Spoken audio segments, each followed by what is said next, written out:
You know, when we began our Energy Fix segment earlier this year, the goal was to offer ways for people to cope with high prices. But over the past few months, oil prices have tumbled dramatically. So today, Poppy Harlow will begin a two-part series looking at how the slide is affecting the search for alternative energy. She joins us from New York. Poppy, good to see you. And the fact is, the discussion is changing a bit, isn't it?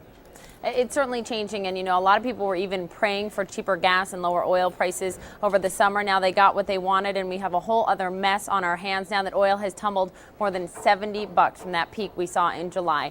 That in and of itself is an energy fix for a lot of us. But on the other hand, it's prompting corporations around the world to pull back on plans to invest in cleaner, renewable energy. Yesterday, two Canadian companies postponed plans to expand their oil sands project in Alberta, Canada.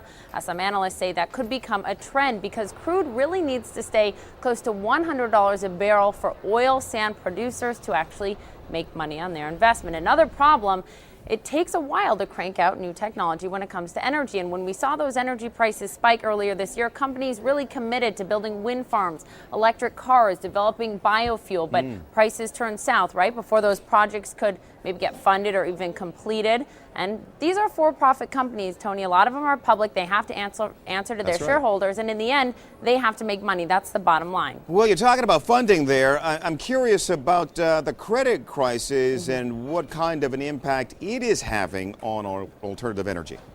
A major impact. It's the lack of financing that's a big problem because a lot of these new technology projects require a huge upfront investment. Everyday investors simply are not as enthusiastic as they once were. That's what's happening right now. In the last quarter, an index which is made up of renewable energy companies fell 30%. That's more than 3 times the decline we saw on the S&P 500. So you can see how investors are feeling right now about these alternative energy companies. Earlier this month, a German solar company canceled its IPO. Tesla Motors, that electric car company, is now delaying plans to roll out a cheaper version of its electric sedan. That's until, Tony, a government loan kicks in. So the money's just not out there right now. We said that this is a two-part series that you've embarked on. What's on tap for tomorrow, Poppy?